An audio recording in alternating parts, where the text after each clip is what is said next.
last Wednesday prayer meeting ay natalakay po natin sa pamamagitan ng ating senior pastor yung mga bagay na kinakailangan hindi maging negotiable sa buhay po natin bilang isang mananampalataya. Atin pong napag-aralan at napagtanto na may mga bagay talaga na kinakailangang that needs not to be negotiable. Una sa lahat, nakita natin ang salita ng Diyos na kailanman ay dapat ito'y hindi maging non-negotiable. This is where we will going to put and base our faith and our practice, and it will serve as our final authority in life. And also, we have seen that the Lordship of the Lord Jesus Christ is also a non-negotiable in our life as a Christian. Yes, it is really true that with these things that are considered non-negotiable sa buhay natin, kung minsan ay dumarating sa punto na tayo po'y nasusubok at kung minsan naman ay ang ating kalaban na si Satanas, kung minsan ay binibigyan tayo ng temptasyon upang sa gayon ang mga bagay na ito na non-negotiable ay kung minsan ay naiko-compromise po natin. That is the reason why this evening, I hope and I pray that the lesson that I will be sharing to you will help us and help each and every one of us so that these things that are non-negotiable will still become non-negotiable. And if there are times na ang ating katawan ay manghina, ang ating mga pananampalataya ay manghina sa pamamagitan ng mga impluwensya ng mga nasa sa ating mga paligid, I hope that we will remember and we will consider this message. That's the reason why tonight I will share to you the lesson how to handle what's handling you. Because sometimes if we will allow things to handle us, these non-negotiable things kung minsan ay naikukompromiso. That's the reason why sa gabing ito pag-aaralan po natin kung paano natin i-handle yung mga bagay na kung minsan ay sila yung humahawak sa atin at naikukompromiso yung mga bagay na mahalaga sa buhay po natin. Ating pong tignan sa salita ng Diyos na matatagpuan sa Aklat ni Mateo sa ika-11 kapitulo, 28 talata at basahin po natin. Ang sabi ng Bible sa Ilocano, babasahin ko po, "Umay kayo kanyak da kayo amin nga grigrigat, ken madadagsenan, tapaginanaen kayo. Alaen nyo ti sangul ko kada kayo, ket agsursuro kayo kanyak, tasyak na maak, ken napakumbabaak, iti panagpuspusok, ket makasarak kayto iti inana, ama ipaay kadagiti kararwayo." So sa mga dalawang talata na ating nabasa sa gabing ito, ay hindi lamang natin makikita o expect the promise that the Lord has given to us, but we can also see the example of the Lord Jesus Christ on how to handle and face these things that sometimes handling our lives. Now, my point in this area is this. Una, we must identify yung mga bagay na kung minsan ay nag-handle sa atin. Mga bagay na kung minsan ay nagde-deviate, nagde-depart sa atin sa mga bagay na mahalaga sa buhay natin. We must be able to identify these things upang sa gayon, yung mga mahalagang bagay ay manatiling mahalaga sa buhay natin. At yung mga bagay na kung minsan ay umaagaw sa mga bagay na mahalaga sa atin ay kinakailangan nating masapul nga dagitoy ket maiwaksi kan maikat iti panagbiag tayo. So there are things, sometimes burdens, troubles, alright? Kat digito'y ti kang runaan na nga mangtengel kada tayo, tapno iti kasta ket may kompromiso tayo, digijay banag nga napateg iti panagbiag tayo. That's the reason why sa talatang binasa natin or nabasa natin, ito ay nagpapatunay at nagpapahiwatig po sa atin na mayroon po tayong Diyos na pwede nating lapitan sa anumang oras. Na ang sabi dito, datayo nga agrigrigat, wano sinuman nga agrigrigat ken madadagsenan, kat mapanlaeng kengkwana, kat maadan iso na iti inanan. Kat ito'y nga kunana, alaen nyo ti sangol ko kada kayo, kat agsursuro kayo. Okay? Kanyak tasyak na imaak, ken napakumbabaak iti panagpuspusok. So dito'y nga makita tayo, dagito'y kababalin ni Apo tayong Jesucristo, iti panangsango ken pananghendel tayo kadagito'y banag iti panagbiag tayo. We must handle them with meekness and lowliness in heart. So that is one thing nga dapat nga masursuro ken mayaplikar tayo iti panagbiag tayo, because if we will handle these things that are handling us in a way that the flesh will handle it, alright, ang mangyayari niyan, imbes na maayos, ay baka pwede pa itong mas maging lumala. God will allow things to enter in our lives that sometimes we feel it will devastate us. Ang akala natin kung minsan ay para tayo ay masaktan, para tayo ay masira. But the Lord does it in order for us to grow us and teach us more about Him. Meron po akong naalala at kung kayo po'y naalala nyo rin na ang sabi ng ating pastor, mga bagay na nangyayari o dumadating sa buhay po natin, mapayan ay pagsubok man o anumang bagay yan, ay ito ay isang bagay na tumutulong para nang sa gayon ay lumaguo tayo sa pananampalataya at sa kanyang biyaya. And not only that, not only we grow in faith and we grow in grace, but also the more that we know about Him. Mas lumalalim pa yung pagkakakilala natin sa ating Panginoon, mas lalo pang tumitibay ang ating relasyon sa mga bagay-bagay na ito sa buhay natin. So, hindi po natin kinakailangang i-allow yung mga bagay na ito na siya yung humawak ho sa atin. Bagkus hayaan natin na sa kagitnaan ng mga bagay na ito kung nasaan man tayo, hayaan natin na ang Panginoon ang siyang humawak sa atin. We must not allow these things, these trials, these burdens, or whatever is that to hold us. Instead, we must allow God to hold us in overcoming these things that handles us. We all know that trouble and trials are part of our daily lives. Bahagi na yan ng buhay natin sa araw-araw. Hindi na natin maitatanggal yan. Given na yan. So, sabi nga ng pastor natin, huwag mo nang problemahin yan. Kinakailangan ang isipin natin ay kung paano natin masusolusyonan, paano natin makikita at may experience ang biyaya ng Diyos as we overcome on those problems that we are going through. So nakita natin at alam natin kung paano ang buhay ni Job, alright, ay nadanas niya yung mga pagsubok na ito, but still, at the end of it, ang sabi ng Panginoon, yakunana, sila lamu-lamu ak nga naggapu iti Diyos, sila lamu-lamu ak tumot lang ag sublikang kwa na, idaydayaw ko itinagan na.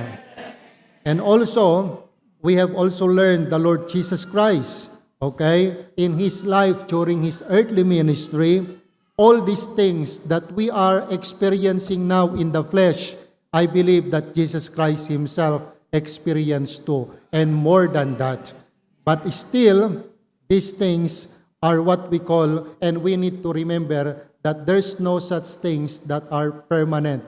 They will just come and they will also go. So ang dapat na matutunan natin dito, wag natin isipin, wag nating damdamin yung mga bagay na pwedeng maidulot sa atin ng mga bagay nito, mga pasakit na ito na dumarating sa buhay natin, na ina-overcome natin, wag nating isipin yon, bahagi lahat yan ang isipin po natin ay kung paano tayo lalago, paano tayo magmamature, paano tayo mas lalo pang lumalim ang ating pagkakaunawa at pagmamahal sa ating Panginoon at matuto sa mga bagay na ito na dumarating sa buhay po natin. Felix Neff once said, "A Christian without affliction is like a soldier only on a parade." Because if we try to realize and study this quotation, a soldier is not called just to go into a parade, but a soldier was called or commissioned, all right, for a battle or for a warfare. So meaning to say, sa bawat buhay, araw-araw ng sundalo, palaging ang sinasabi, yung isang paa ay nasa hukay na. Alright? So katulad din ng isang Kristiyano, ang buhay ng Kristiyano is not a bed of roses. Ang buhay ng Kristiyano is not a comfort life. It is an everyday warfare. Alright? That's why we experience affliction. Okay? So if we realize this reality in our Christian life, kinakailangan nating maging handa, maging matatag sa anumang bagay na pwedeng mangyari sa buhay po natin.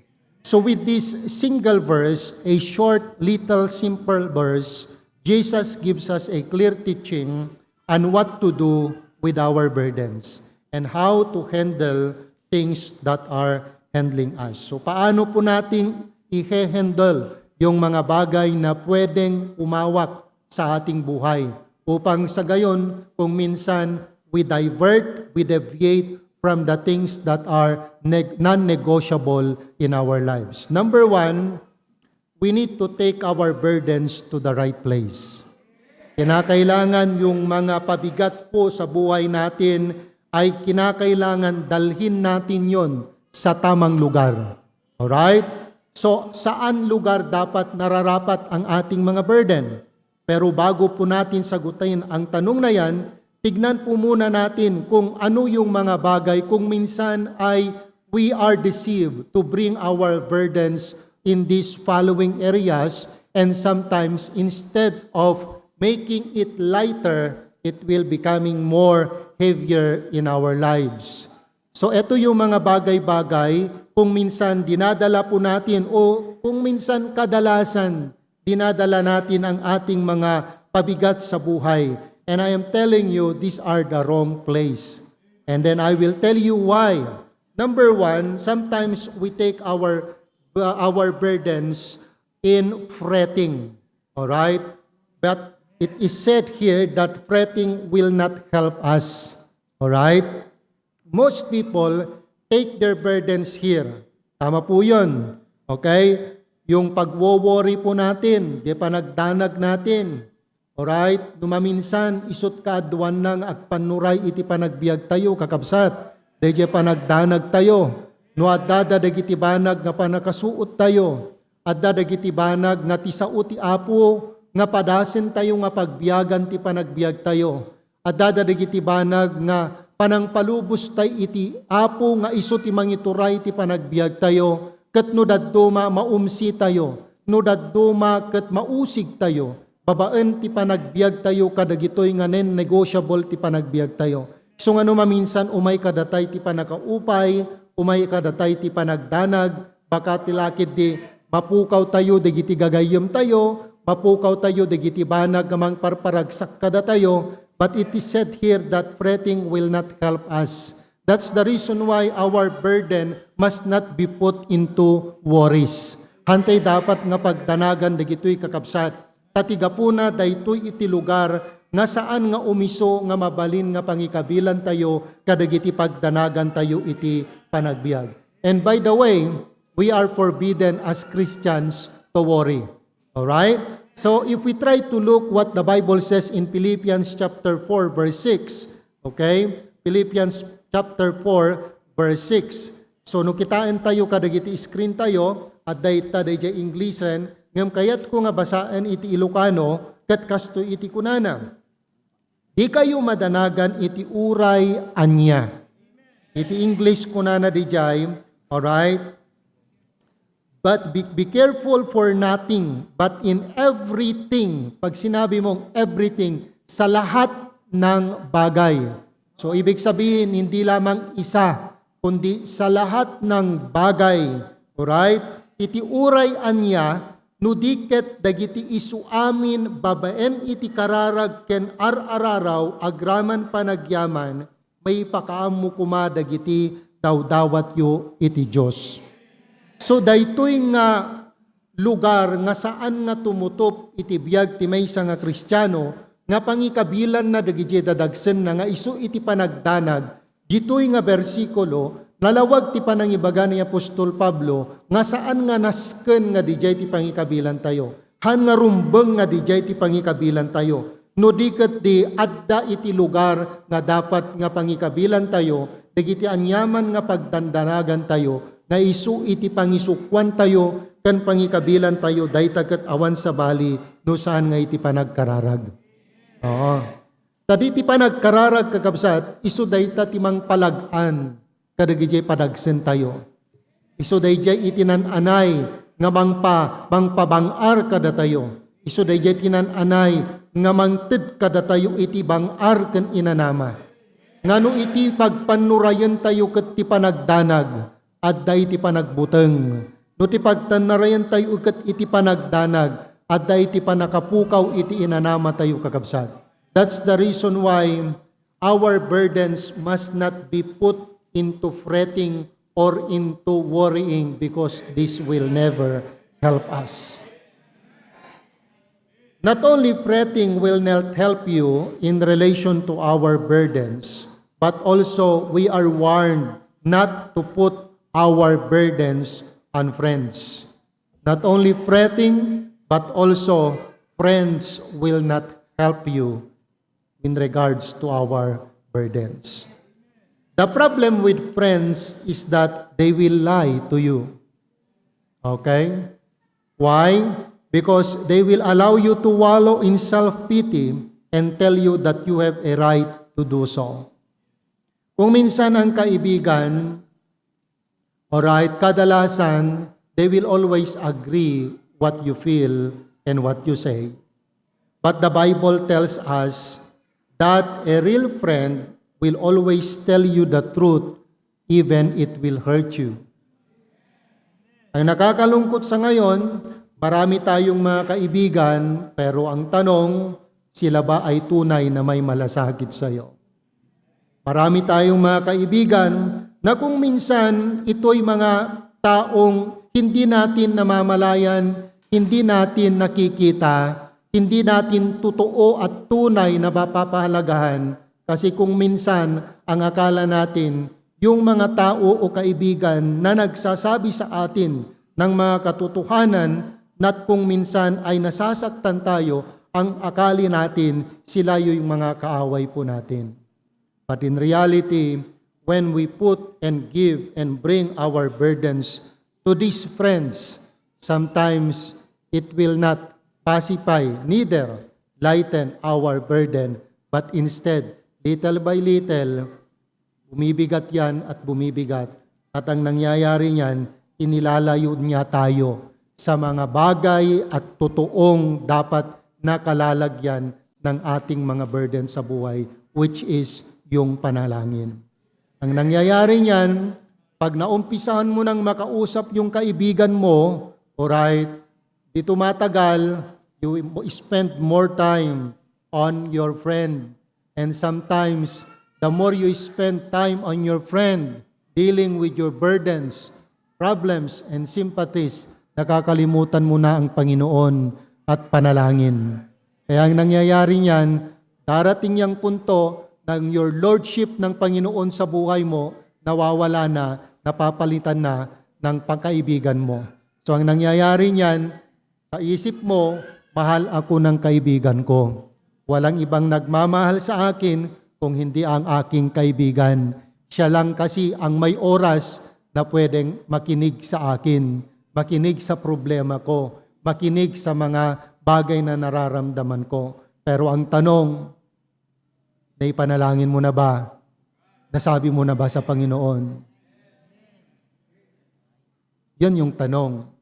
Kasi ang magiging problema nito, alright, if you experience the goodness and the closeness of your friend, the moment you have poured out your heart to him or to her, mangyayari niyan, malalayo ka sa Panginoon, mawawala na yung essence ng prayer sa buhay mo.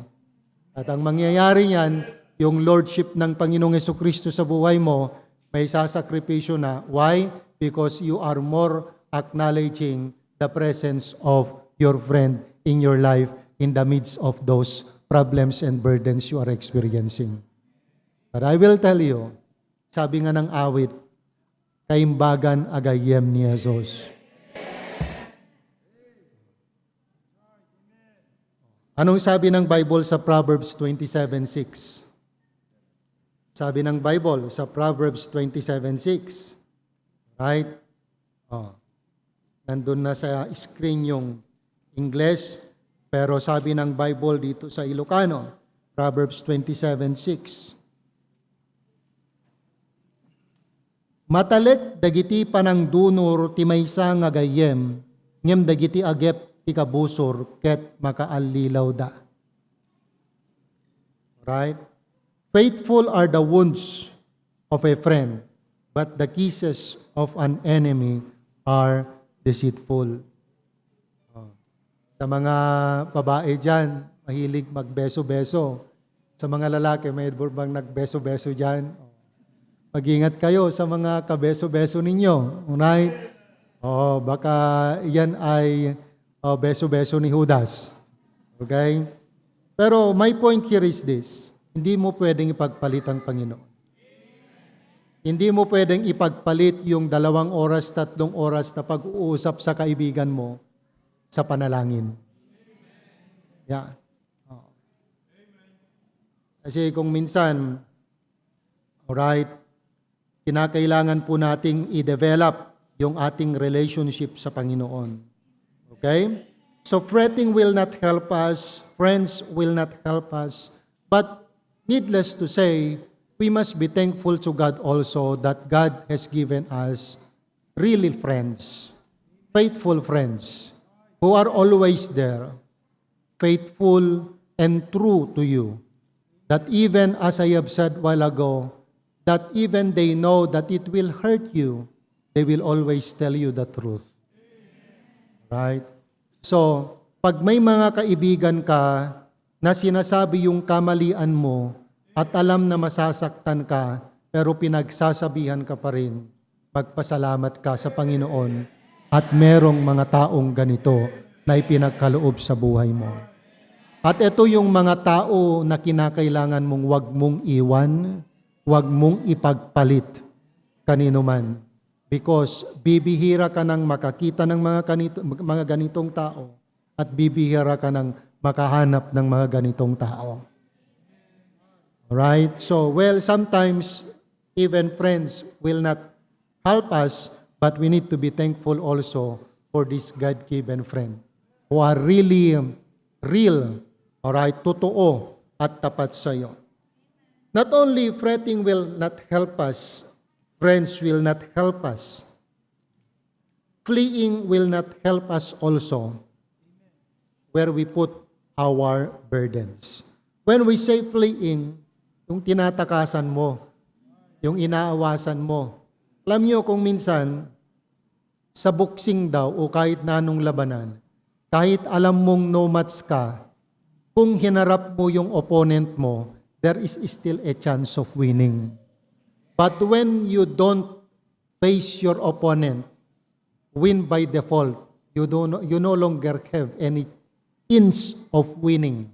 The moment that you escape or you flee from facing your opponent in life.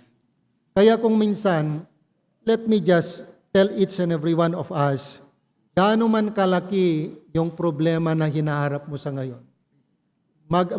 Gagulayat man yan, gatore man ng mga tower ng mga site ngayon. Alright? Gaano man kalaki yung problema o yung hinaharap mo sa ngayon, huwag mong takasan yan. harapin mo. Bakit? The moment you face that, you are not the one facing it. You are not the one fighting for it, but it is the God who are in you. And remember this, that's not the only time na ang Panginoon ay nakasama mo sa mga battle sa buhay mo. Marami ng mga battle sa buhay na pinagsamahan kayo ng Panginoon. Naalala niyo si David nung nakaharap niya si Goliath? Hindi niya tinignan si Goliath eh. Pero anong sabi niya? Anong naisip niya? Naisip ni David kung paano siya tinulungan ng Diyos at iniligtas sa mga pangil ng uso nung siya ay nag-aalaga pa lamang ng tupa ng kanyang tatay. There is nothing wrong of when you face Goliaths in your life, you have to remember how the Lord enabled you, fighted for you during your past battles in life. Parang sabi nga ni David, nung nabalinanak na hindi klik iti Diyos, kadagiti pangil, kan kadagiti karamot, kan kadagiti kinapigsa, digito nga animal, iti naglabas, kabalinan nakbat nga ilasat, ideto nga higante, kasangsangwa kita. Why? Because the Lord will never change.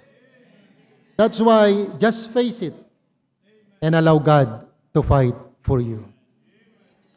And then, not only fretting, friends, fleeing, but one thing also that will not help us because we put this in the wrong place is fighting will not help you. So, halos kapareho sila ng fleeing because sometimes maraming mga tao na nabubuhay sa denial. Alright? Sinasabi nila na, kaya ko to. Pero kung minsan, kinakaya na lang. Alam natin kung ano ang hangganan natin. At alam din natin na alam yan ng Panginoon. Alright? Ano pa yung halaga na kung alam na natin at nararamdaman na natin na nanghihina na tayo, ay hindi pa tayo pumupunta sa Panginoon. Ay hindi pa natin sumasangguni sa Panginoon. Ay hindi pa tayo lumalapit sa Panginoon. That's the reason why there is something that is needful also that we learn to be sensitive not only to the need of our spirit, but also to the need of getting near and approaching the throne of grace. A lot of people try to live in denial and fight what they are called to face. Fighting against what the Lord brings into our life sometimes is dangerous. May mga bagay tayo na ipinaglalaban sa buhay na kung minsan hindi po natin nararamdaman at nakikita, ito pala ay salungat sa mga bagay na pwedeng kaloob at kaluwalhatian ng ating Panginoon. That's the reason why I could say we need to choose what we are fighting for. If we know that that is for the Lord and it is of the Lord, we must not fight for it. Masasaktan lang tayo.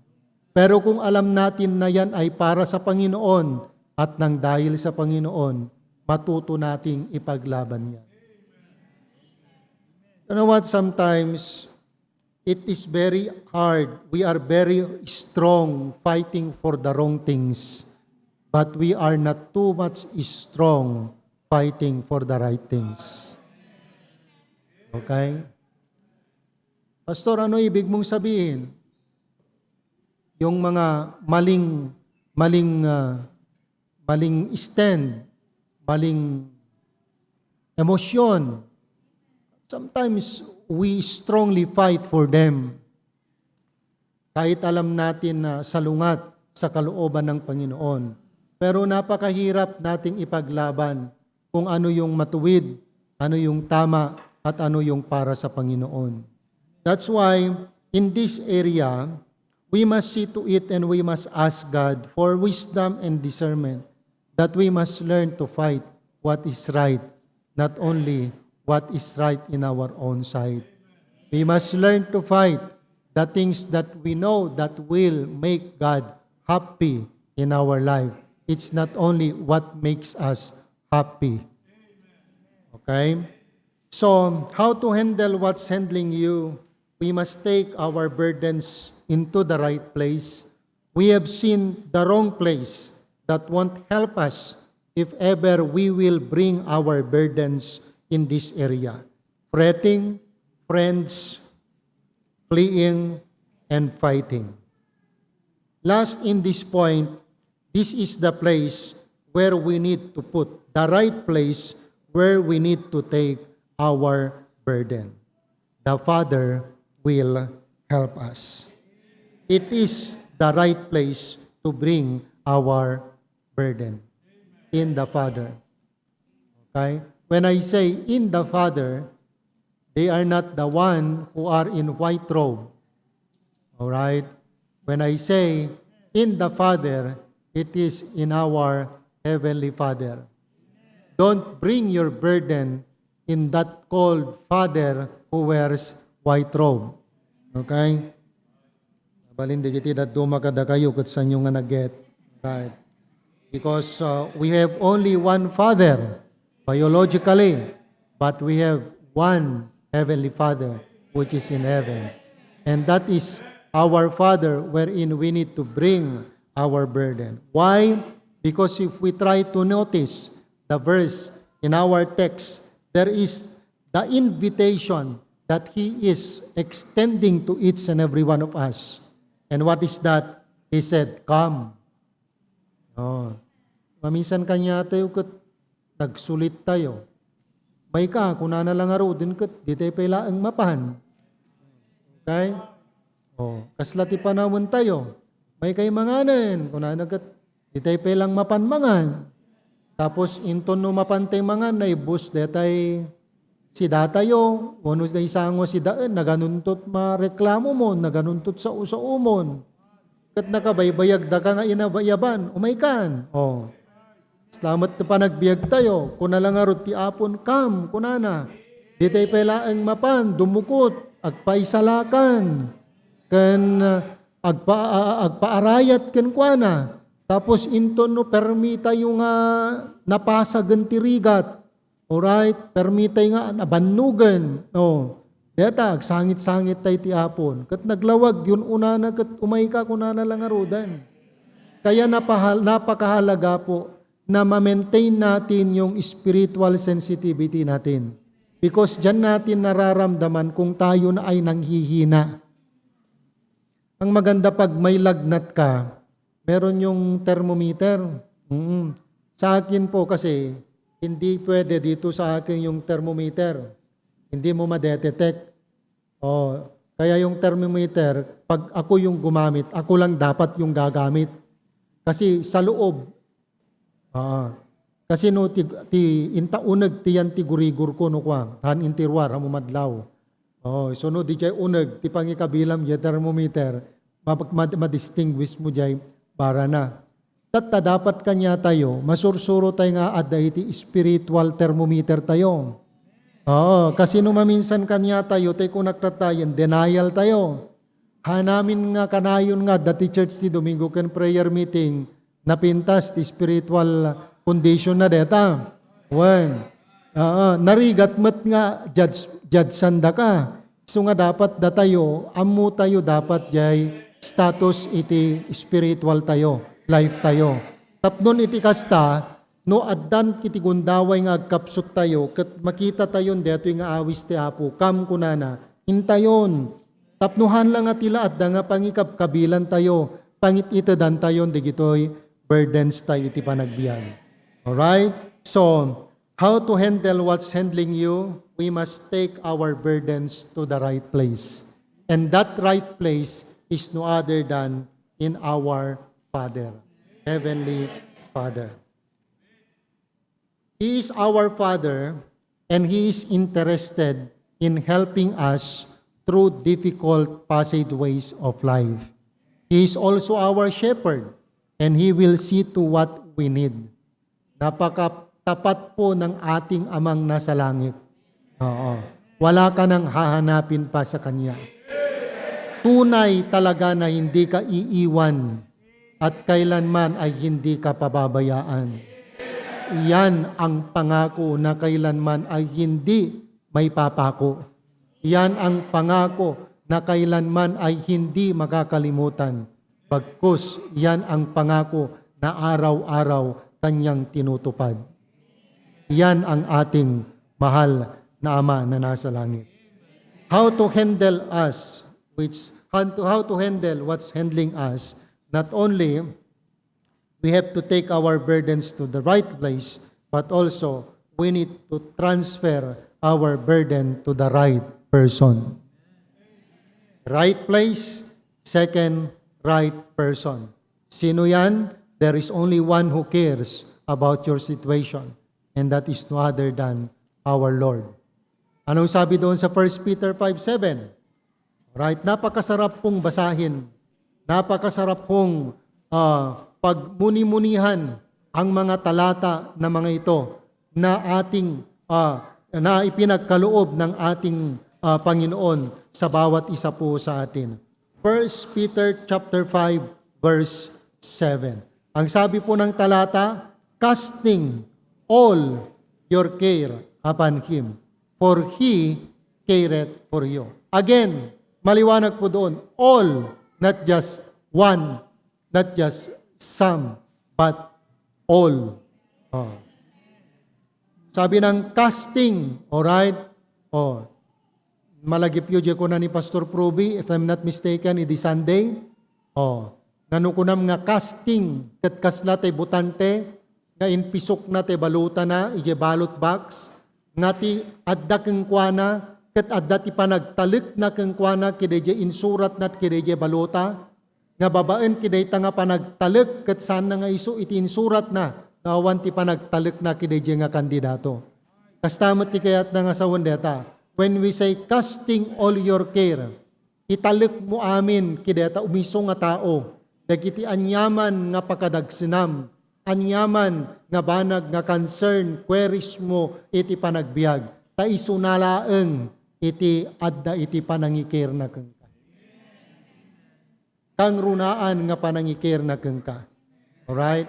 You can experience care to your friends, but I believe God's care for you is more above, more than so much. Jesus has walked through loneliness. Mayroong bang nakakapag-experience ng loneliness ngayon? Need, difficulty, and even death. He has been hated. He has been loved, accepted, and rejected. All this experience and all experiences you are going through, name it, Christ experienced them all. And more than that, that's the reason why when you go to Him, you don't only commit those things that you are going through, but may you be assured that God does not only know them, that God does not only hearken to them, but you have to see to it that God, Christ, experienced them as well. That's why when He said something in His Word, awan iti pagdudwaan tayo, dagitoy nga ibagana, tatiga po na, iso nga mismo, napadasa na dagitoy kakabsat. There is one who can do something about our situation. Not only one who cares about our situation, but can do something. Not only does He know what we face, He can also change what we face and how we face it. Why? Because His omnipotence, His power can change all of these things. Amuyo kakabsat, kaya may isa nga lawas, may isa nga tawen, wano may isa nga bulan tayo, baka may isa laang nga oras iti apo deta. Iso nga dagiti anyaman na pagpaspasaran tayo itata, diya ka muno kasanot kapaot na detan, agtalik ka lang ti apo. Ited mulaeng iti umiso nga tao, diya umisul nga lugar kan umiso nga tao, kat agbalin daytoy nga mabalbaliwan iti apag darikmat. Not only you have to take your burdens to the right place, transfer your burdens to the right person. Next, trust your burden to the right provisions. Sometimes, God will remove your burden. As I have said a while ago, there are times that the Lord changes your situation in an instant, removing your burden. Remember the widow of Sarephat?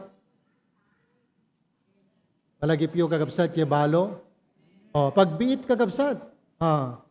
Manungal daw, di tayo amo, pero ito nga nakita tayo nga ti adipon iti apo na danon na, ti permin nga karigatan ti panagbiag na. Nga makita tayo daytoy kakabsat, nga daytoy nga balo, kat ito'y nga inyaplikar na dagiti non-negotiable iti panagbiag na. Ti sao ti Diyos, nga iso iti imbaga daytoy adipon ti apo kang kuana. Amo yun anya kuna daytoy abalo, no anya, no dayta kat sinao ti Diyos kang ka, pagtulnugap kuna na kakabsat. So uray pa iti karigatan iti panagbiag na. Agdama nga marigatan ken amuna nga daytoy ket no awanton keng kuana amunan nga dayta ti maudin nga paset iti panagbiag na. Ngem nagtalek iti sao ti apo babaen iti inbaga panangibaga dayjay adipon iti Dios. Ket gapu ket dayjay nga desisyon na nagdesisyon nga pagpanurayen na ti sao ti Dios iti panagbiag na. Ito nga makita tayo ngayong palubos na iti panangituray iti apo iti biag na. And because of that, living and standing for these non-negotiable things in her life, we have seen iti panagbiag na kakabsat na balbaliwan iti namin pinsan. And that will happen to us.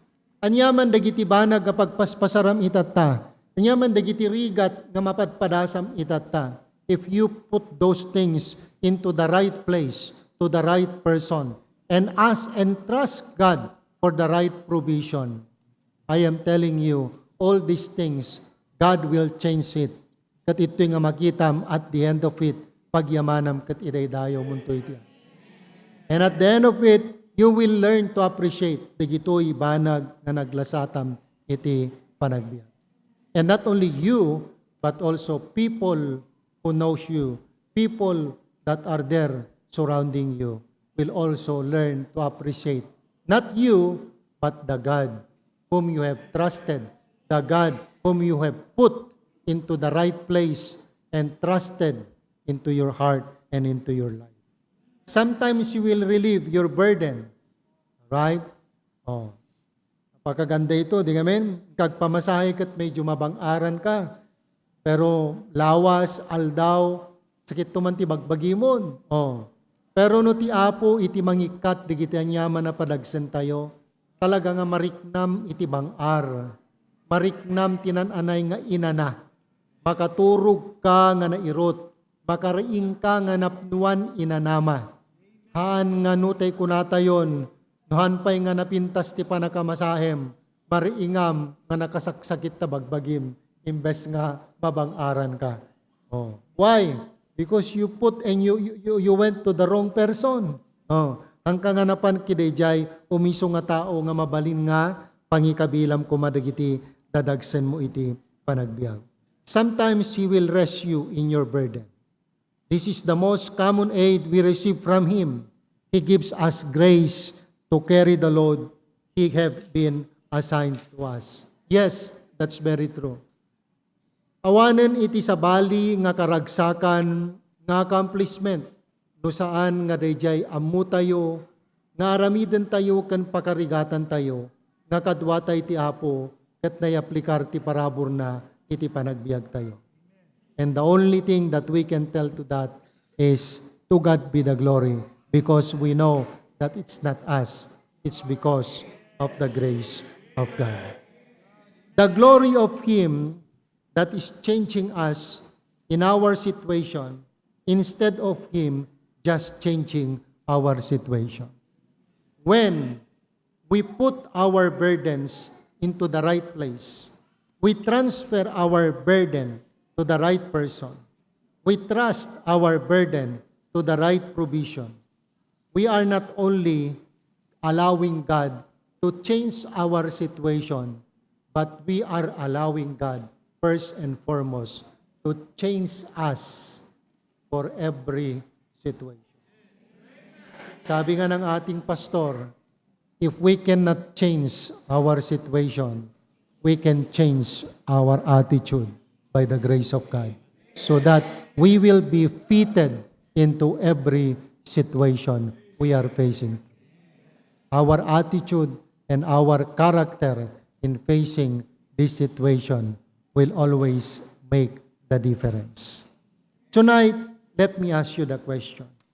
Ano ba yung mga bagay na humahawak sa iyo?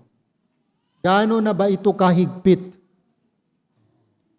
Bakit hindi mo kayang dalhin yan sa Panginoon?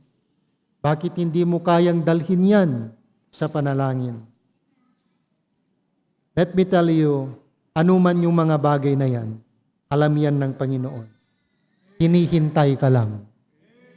He is now extending His invitation to come. Mahirap po bang mag-obey sa salita ng Diyos? Mahirap po bang magpasakop sa Panginoon? Mahirap po bang gawin yung mga bagay na non-negotiable sa buhay po natin? Walang mahirap sa biyaya ng Panginoon. Sana sa gabing ito, we can identify the things that will handle us o yung mga bagay na humahawak sa atin. At sana sa gabing ito, matuto tayo na huwag ilagay sa maling lugar, maling tao, kundi kinakailangan we must put them in the right place. We must trust the provision and we must transfer it into the right person. How to handle things that are handling us. God bless you. Thank you so much, Pastor Ruby, Pastor John, for this opportunity.